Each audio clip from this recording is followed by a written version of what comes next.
Maillot tricolore de champion de France sur les épaules, Arnaud Démare est masqué mais bel et bien présent au départ.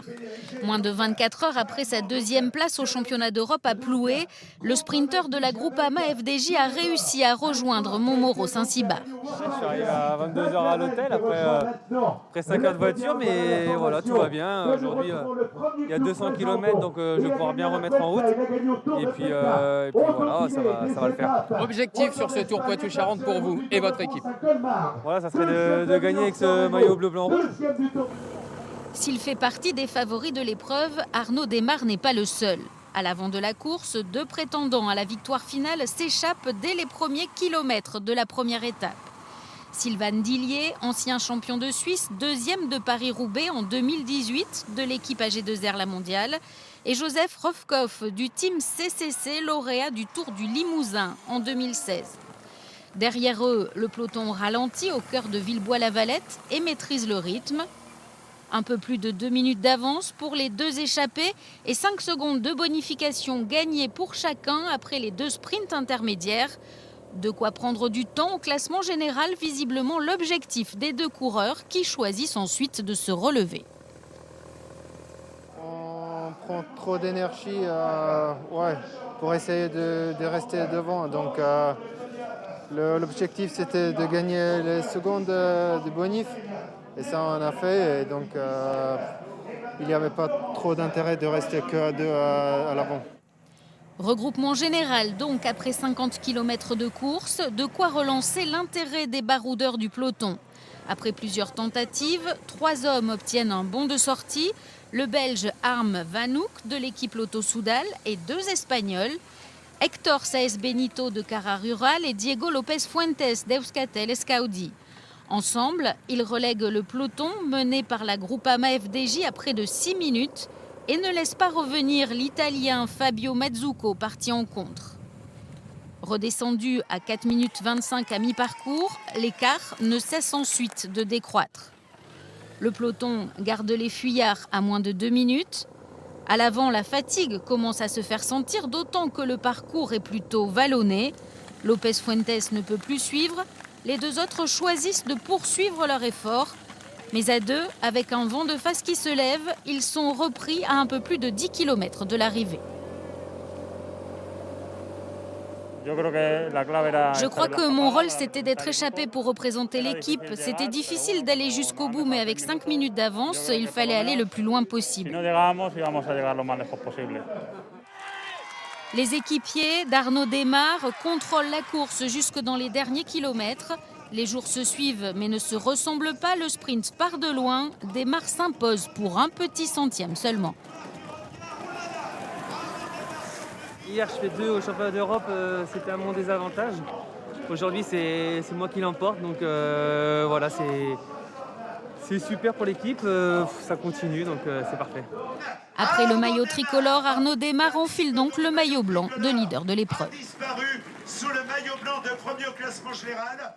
Au classement général, Arnaud Démare s'empare donc du maillot blanc de leader. Il devance de 4 secondes le Colombien Álvaro Odeg et de 5 secondes le Suisse Sylvain Dillier. Vous l'avez vu, les coureurs portent des masques avant et après la course. Le peloton et le Tour du Poitou-Charentes s'adaptent à la crise sanitaire liée au coronavirus. Les cyclistes sont dans une bulle pour respecter la distanciation physique. Plus difficile pour les spectateurs de les approcher.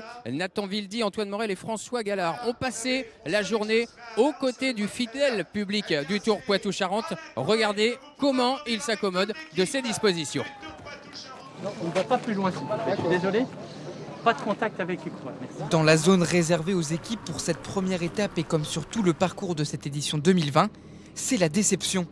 Selfies et autographes sont interdits par l'organisation du TPC. Je voulais bien voir les coureurs là, mais enfin bon, c'est interdit, c'est interdit. Puis on a un masque, on est quand même... attendez, il faut quand même pas exagérer non plus, hein. On saute pas sur les coureurs.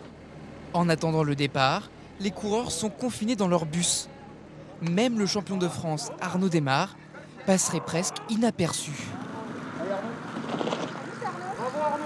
Cette année, la Covid joue les troubles fêtes. Heureusement, il y a des choses immuables. À Aubeterre-sur-Drône, par exemple, L'épidémie n'empêche pas la traditionnelle distribution de cadeaux.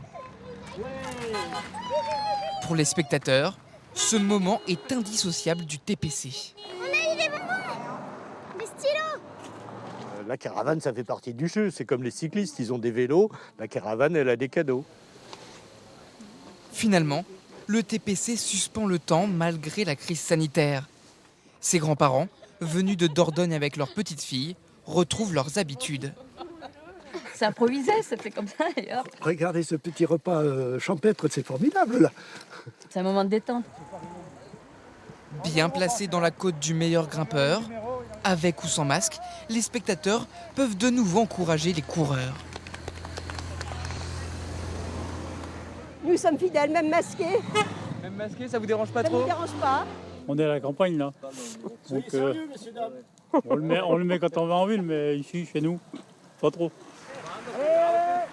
Avec un peu de chance, ils peuvent même repartir avec quelques souvenirs. Là, vous voyez, effectivement. Et en plus, Groupama, DJ, équipe française, sensationnelle. Coronavirus ou pas, cette menace n'a pas empêché le public de répondre présent sur les routes des Deux-Charentes. C'est beau, beau peloton. Le public du Tour Poitou-Charentes, nombreux ici sur la ligne d'arrivée à Royan, pourra de nouveau encourager les coureurs demain lors de la deuxième étape de l'épreuve 186 km 300 entre Royan, ici en Charente-Maritime, et Échiré dans les Deux-Sèvres. Pour ne rien manquer de cette deuxième étape, Nathan Vildy vous propose de découvrir le tracé de cette étape. Cap au nord pour cette deuxième étape. 186 km 300 entre Royan et Échiré. Une remontée vers les Deux-Sèvres, sans difficulté. Les coureurs passeront par Pont-l'Abbé d'Arnoux, Tonnet-Boutonne et Voué avant de rejoindre le Marais Poitevin. Le parc naturel régional qu'ils quitteront à hauteur de Saint-Rémy pour entrer sur le circuit final à Saint-Maxir. Le peloton en effectuera 2 tours avant de se disputer la victoire au bout d'une courte ligne droite de 230 mètres. Un sprinter devrait lever les bras vers 16h30 à Échiré. Le départ de cette deuxième étape, vous en avez l'habitude, sera donné en direct demain dans le journal régional à midi pile en compagnie de Patricia Perrin. Moi Clément, je vous donne rendez-vous demain soir à Échiré dans les Deux-Sèvres bien pour découvrir les meilleurs moments de cette deuxième journée de course. À demain.